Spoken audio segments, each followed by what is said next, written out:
Good morning student, मैं गजराज MG polytechnic में आप सभी स्टूडेंट का स्वागत करता हूं।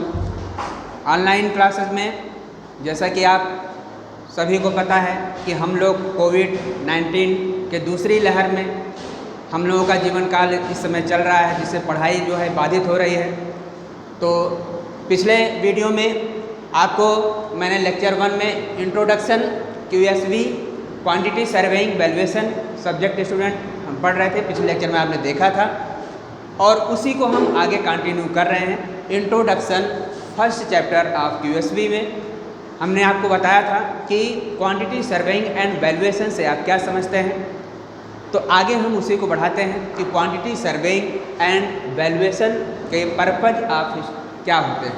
क्वांटिटी सर्वेइंग मतलब स्टूडेंट संख्यात्मक सर्वेक्षण, जिसे आप एस्टिमेशन के नाम से जानते हैं। तो उसी के बारे में हम आगे आपको आज इस लेक्चर में, दूसरे लेक्चर में आपको हम कंटिन्यू कर रहे हैं। तो आइए देखते हैं पर्पज ऑफ एस्टिमेट। प्राक्कलन के उद्देश्य। प्राक्कलन के उद्देश्य स्टूडेंट मुख्यतः निम्न प्रकार के हैं। कौन कौन से है, इसका मेन पर्पज क्या क्या है। पहला मटेरियल, दूसरा मैन पावर, तीसरा टूल्स एंड इक्विपमेंट, चौथा स्पेसिफिकेशन और पांचवा student transportation, 6 number work progress, 7th tender, 8 number है बेस ऑफ पेमेंट्स और 9th है वैल्यूएशन ऑफ प्रॉपर्टीज। ठीक, तो किसी भी एस्टीमेट को तैयार करने का जो मेन पर्पज होता है स्टूडेंट, वो ये जो आपके सामने पॉइंट लिखे हुए हैं, ये सारे पर्पज होते हैं किसी भी प्रोजेक्ट को, एस्टीमेट को तैयार करने के लिए। जैसा कि मैंने आपको बताया था कि एस्टीमेट क्या होता है, किसी भी प्रोजेक्ट को पूर्ण करने से पहले उसके लिए तैयार किया गया एक संख्यात्मक आकलन, जिससे हम उस प्रोजेक्ट पर लगने वाले मटेरियल, मैन पावर, उस पर टूल्स और इक्विपमेंट के साथ जितना भी खर्च हो रहा है वो, और किस क्वालिटी स्पेसिफिकेशन के साथ हम उस प्रोग्रेस को, उस वर्क को, उस प्रोजेक्ट को कैसे हम अंजाम देते हैं, वो कहलाता है स्टूडेंट आपका एस्टीमेशन कहलाता है, जिसे आप क्वांटिटी सर्वेइंग के नाम से जानते हैं। तो इसका मेन पर्पज क्या है, मैंने आपको बताया कि मेन पर्पज स्टूडेंट क्या है। पहला हमारा पर्पज है मटेरियल। मटेरियल मतलब सामग्री। सामग्री मतलब स्टूडेंट जैसे हम कोई भी प्रोजेक्ट अगर हम बनाते हैं सिविल इंजीनियरिंग में, चाहे बिल्डिंग हो, चाहे रोड हो, या इरिगेशन से रिलेटेड हो, कोई भी anything work of civil engineering, as हम उदाहरण ले रहे हैं जैसे आपका बिल्डिंग बनवाना है, तो बिल्डिंग में, उस बिल्डिंग में कितना मटेरियल लगेगा, ये आपको कैसे पता चलेगा। जब हम उसका प्रोजेक्ट, उस प्रोजेक्ट का हम एस्टीमेट तैयार करेंगे, प्राक्कलन बनाएंगे, तभी हमें उसके बारे में मटेरियल, कितना मटेरियल लगेगा, उसके बारे में हमें पता हो जाएगा। मटेरियल में स्टूडेंट, मटेरियल में जैसे आपका सीमेंट, बालू, रोड़ी, गिट्टी, ब्रिक ब्लास्ट हो सकता है, स्टोन ब्लास्ट हो सकता है, सरिया, लकड़ी, जितने भी मटेरियल ऑफ सिविल इंजीनियरिंग है, टाइल्स है, पत्थर्स है, वो सारा मटेरियल, कितना मटेरियल उस बिल्डिंग में लगेगा, उसको हम आकलन करते हैं। तो इसका मेन पर्पज ऑफ एस्टिमेशन है, क्या है आपका मटेरियल। समझ में आ गया। तो कोई भी आप स्ट्रक्चर खड़ा करेंगे, कोई भी आप प्रोजेक्ट शुरू करेंगे, तो उसका एस्टीमेट आप जब तैयार करेंगे तो उस एस्टीमेट का पर्पज ही होता है कि हमारा उसमें मटेरियल कितना लगेगा, उसकी क्वांटिटी कितनी होगी। ठीक, तो ये आपका मटेरियल रहा जो कि पर्पज ऑफ एस्टीमेट बताता है। ठीक, जनरली किसी भी प्रोजेक्ट कार्य के लिए 60 to 65% मटेरियल कंसीडर किया जाता है, उस पर एक्सपेंशन पे इतना आता है, मटेरियल पे खर्च आता है। Man power. अब मैन पावर में स्टूडेंट की जो आप प्राक्कलन कर रहे हैं, जो प्रोजेक्ट आप स्टार्ट किए हैं, उस जो प्रोजेक्ट आपको पूरा कराना है, उस प्रोजेक्ट को पूर्ण कराने के लिए हमें कितना मैन पावर चाहिए। स्किल मैन पावर कितना चाहिए, नॉन स्किल मैन पावर कितना चाहिए। ठीक, मैन पावर कितना लगेगा, कहने का मतलब ये है skill, non skill man power कितना लगेगा हमें, वो सारे के सारे जो है एस्टीमेट, जब हम किसी भी प्रोजेक्ट का प्राक्कलन करते हैं, एस्टीमेट बनाते हैं, तो उससे हमें पता चल जाता है कि इतने मैन पावर की हमें आवश्यकता होगी। और वो मैन पावर किसी भी प्रोजेक्ट का स्टूडेंट जो मैन पावर पे खर्च आता है, आप सभी लोगों को पता होगा कि मैन पावर पे जो खर्च होता है किसी भी प्रोजेक्ट का लगभग 30 to 35%, किसी भी प्रोजेक्ट का अबाउट 30 to 35% जो है खर्च जो होता है मैन पावर पे आता है।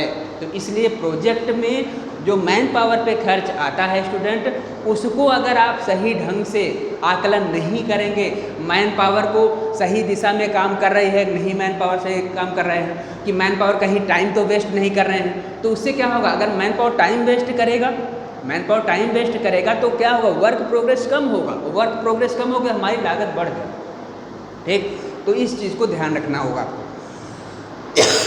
नेक्स्ट है स्टूडेंट टूल्स एंड इक्विपमेंट्स। तो किसी भी प्रोजेक्ट कार्य को पूर्ण करने के लिए जितनी आवश्यकता आपको मटेरियल मैन पावर की होती है स्टूडेंट, तो उसके अनुसार ही हमें कितना टूल्स लगेगा, कितना औजार उपकरण लगेगा उस प्रोजेक्ट को पूरा कराने के लिए। ठीक है, तो उससे हम एस्टीमेट के आधार पे, जब हम एस्टीमेट बनाते हैं, प्राक्कलन बनाते हैं, तो उसके आधार पे हमें कितने टूल्स एंड इक्विपमेंट की आवश्यकता होगी उसको भी हम कैलकुलेट कर लेते हैं। ठीक, नेक्स्ट है स्टूडेंट स्पेसिफिकेशन। स्पेसिफिकेशन स्टूडेंट मतलब ये कि जो भी हम प्रोजेक्ट कार्य पूर्ण करा रहे हैं, जो भी हमारा प्रोग्रेस कार्य चल रहा है, ठीक, वो जो कार्य करने की गुणवत्ता है वो मानक ग्रेड में है कि नहीं है, स्टैंडर्ड ग्रेड में है कि नहीं है, CPWD के अकॉर्डिंग, PWD के अकॉर्डिंग, वो ISO स्टैंडर्ड के हिसाब से है कि नहीं है, या जो भी ग्रेड निर्धारित किया गया है उसके अनुसार काम चल रहा है कि नहीं चल रहा है। अगर स्पेसिफिकेशन का ध्यान नहीं दिया गया तो होगा क्या कि आपकी जो प्रोजेक्ट है उसकी गुणवत्ता खराब हो जाएगी। जो प्रोजेक्ट आपको 100 साल चलना चाहिए, वो प्रोजेक्ट उसकी लाइफ जो है,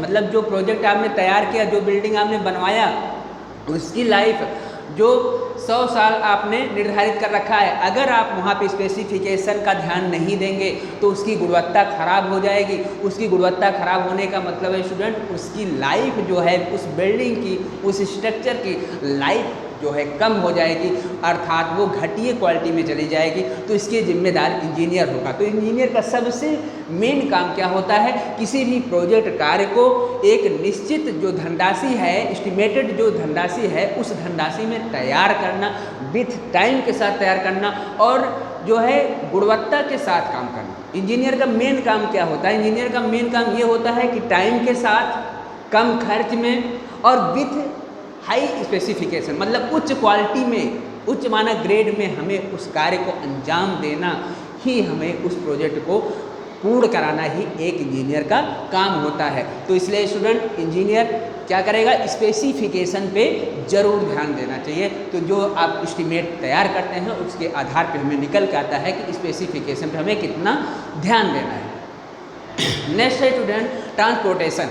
ट्रांसपोर्टेशन मतलब ये है कि जो भी स्टूडेंट, जब हम प्राक्कलन बनाते हैं, एस्टीमेट तैयार करते हैं किसी भी संरचना का, स्ट्रक्चर का, तो स्टूडेंट उस एस्टीमेट को तैयार करते समय हमें ट्रांसपोर्टेशन पे भी ध्यान देना होता है। क्योंकि अगर ट्रांसपोर्टेशन, जब हम एस्टीमेट करते हैं, अगर हम ट्रांसपोर्टेशन पे ध्यान नहीं देंगे, मतलब ये जहाँ पे प्रोजेक्ट कार्य चल रहा है, मटेरियल जहाँ से लाई जाएगी, वो मटेरियल लाने का स्थान ज़्यादा दूर नहीं होना चाहिए।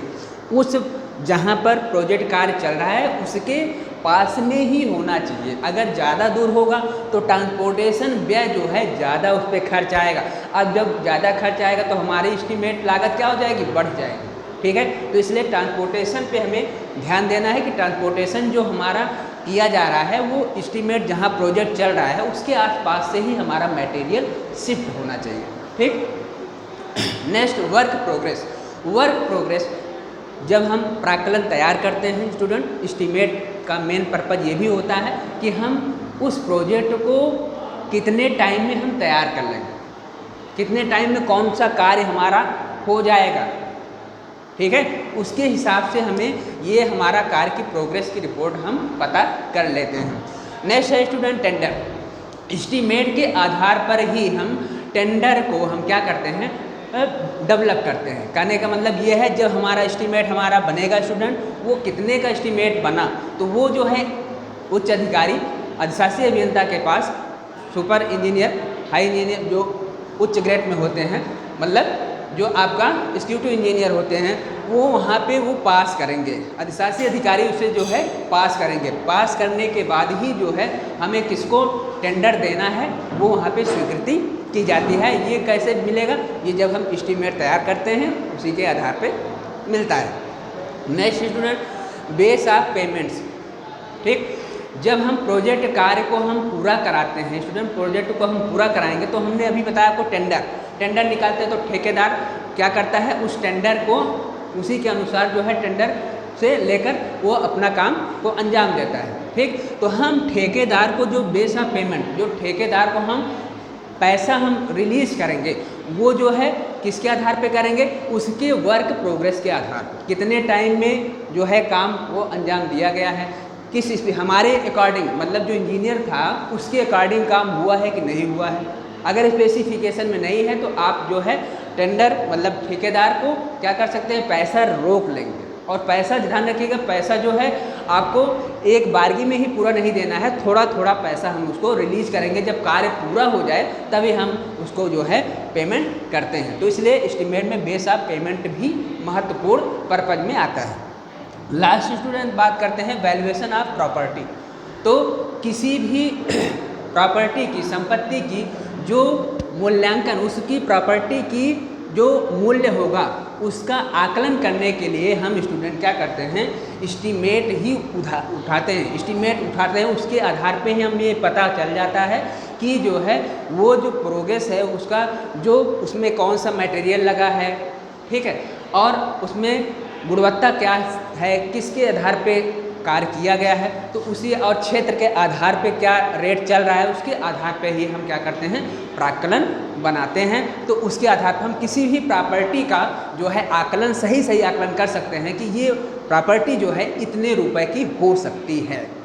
क्योंकि किसी भी अगर प्रॉपर्टी का जब क्षेत्र विवाद होता है या प्रॉपर्टी का विवाद होता है, तो उसके आधार पे स्टूडेंट जो कोर्ट मांगता है, कोर्ट क्या मांगता है, वो एस्टीमेट मांगता है। ठीक, तो एस्टीमेट के आधार पे ही उस प्रॉपर्टी को डिवाइडेशन किया जाता है। तो ये सारे जो है पर्पज आपके निकल के आ रहे हैं, ध्यान रखिएगा, बहुत ही मोस्ट इंपॉर्टेंट है। ये सारे पॉइंट आपको एकदम याद होना चाहिए, पर्पज ऑफ एस्टीमेट।